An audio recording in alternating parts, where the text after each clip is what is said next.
Bonsoir et bienvenue dans le Journal de l'Afrique. Voici les titres de cette édition.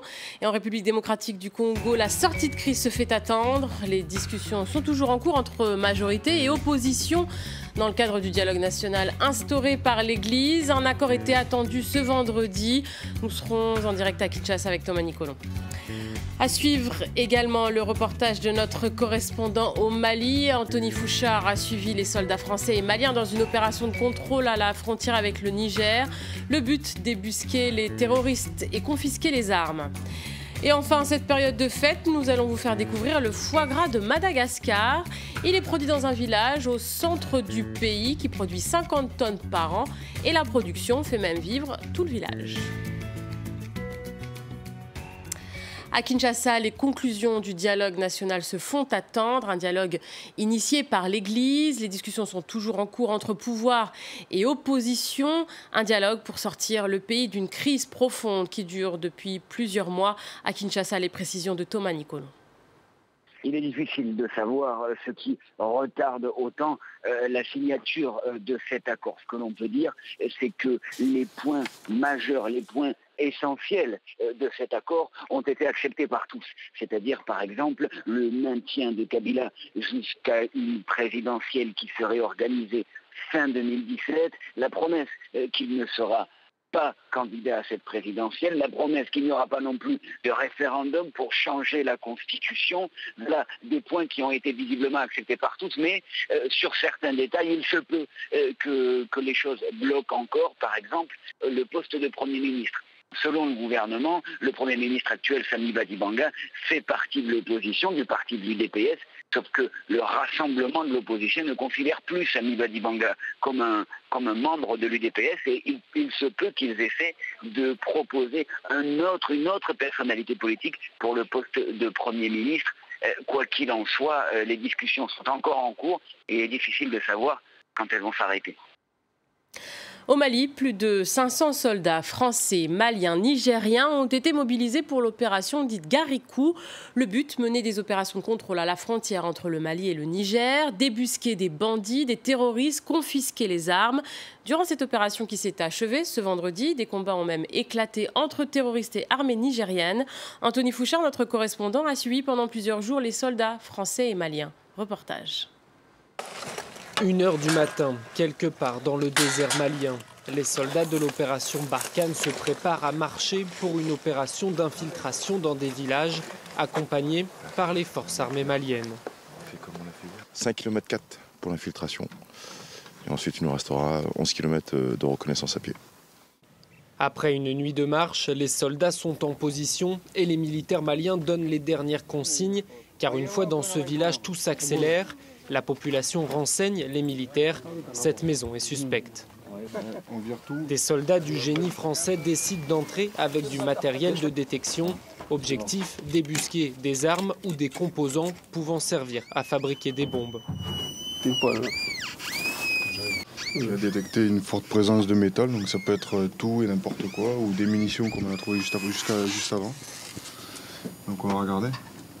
Après plusieurs maisons passées au détecteur, bonne pioche, un petit arsenal caché dans un grenier. Dans une autre pièce, on a retrouvé des cartes d'identité de personnes qui n'habitent pas dans le village. Donc on est obligé de faire du porte-à-porte pour savoir ce qui est à l'intérieur des autres maisons. Nous, on s'est dit, avec ces nombreux braquages qui se font dans le web à côté, on s'est dit, à première vue, on s'est dit que ça peut être des bandits, ça peut être tout sauf ce qu'ils disent, quoi. Donc on est obligé de vérifier. Durant toute l'opération, les soldats français de Barkhane étaient là en appui de l'armée nationale malienne.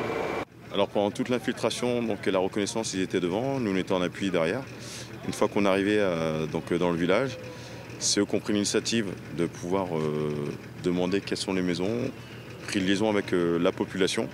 Et ensuite, nous, on les a soutenus au niveau du matériel, car on a des éléments génie qui permettaient de pouvoir fouiller plus approfondément les maisons. La fouille du village s'est poursuivie toute la journée, du sol au plafond. L'opération dans le désert à la frontière entre le Mali et le Niger aura duré plus de 10 jours. Et dans le reste de l'actualité du continent, la pression sur Yahya Jammeh qui monte d'un cran. La CEDEAO a annoncé qu'une intervention armée n'était pas à exclure en Gambie si le président ne quittait pas le pouvoir à la fin de son mandat, le 19 janvier. Le Sénégal a même déjà été désigné pour diriger cette opération. Yahya Jammeh refuse de quitter le pouvoir alors qu'il avait auparavant reconnu sa défaite à la présidentielle remportée par Adama Barrow. Il n'y aura pas d'embargo sur les armes au Soudan du Sud. L'ONU a rejeté un projet américain de résolution présenté au Conseil de sécurité.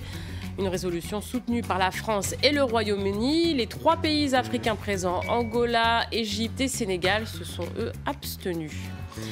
Et puis un espoir dans la lutte contre le virus Ebola. Un vaccin a été présenté par l'Organisation mondiale de la santé comme efficace jusqu'à 100% contre le virus. Il est développé au Canada. 15 autres vaccins sont à l'étude aux États-Unis, en Europe et même en Chine. Le virus Ebola a tué en 2 ans plus de 11 000 personnes sur le continent.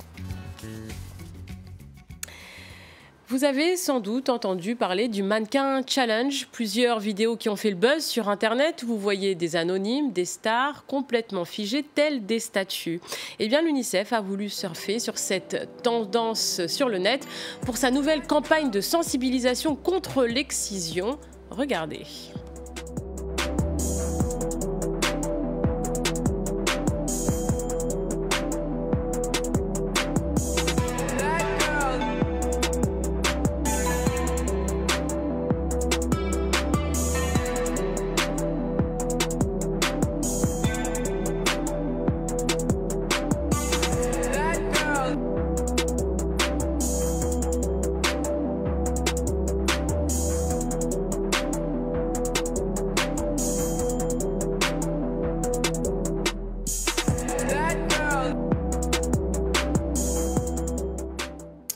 Voilà pour ce mannequin challenge réalisé au Tchad par l'UNICEF.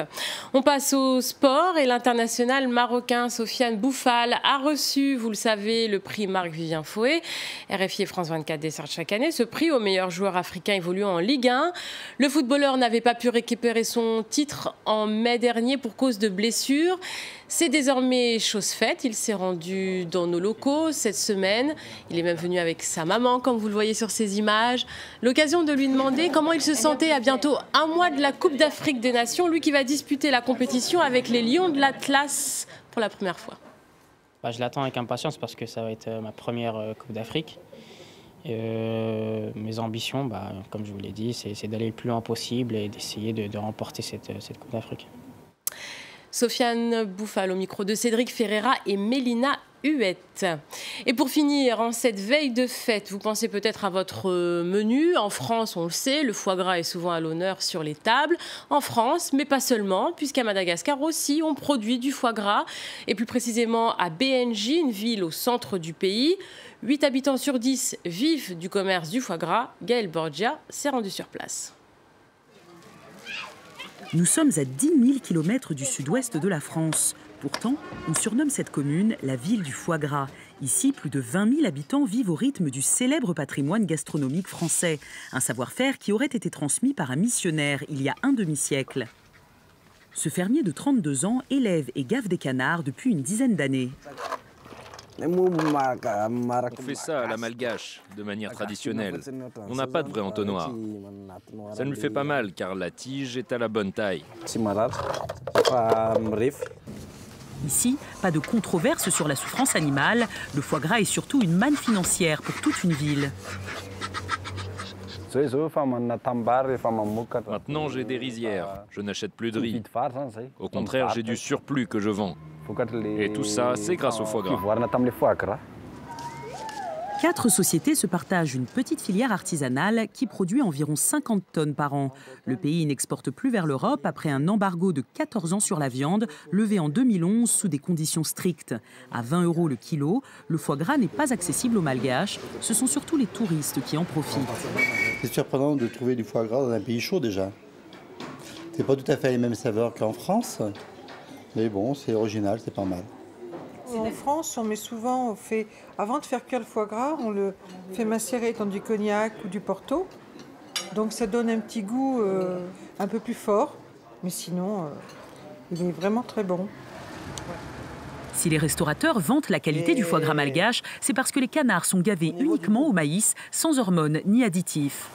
Il est parfait. C'est un goût de foie gras très prononcé, où il n'y a pas d'autres produits qui altèrent la qualité du produit de base.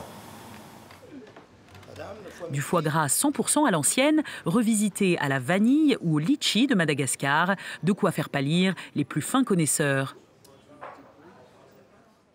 Et c'est la fin de cette édition africaine. Il ne me reste plus qu'à vous souhaiter de très belles fêtes sur France 24.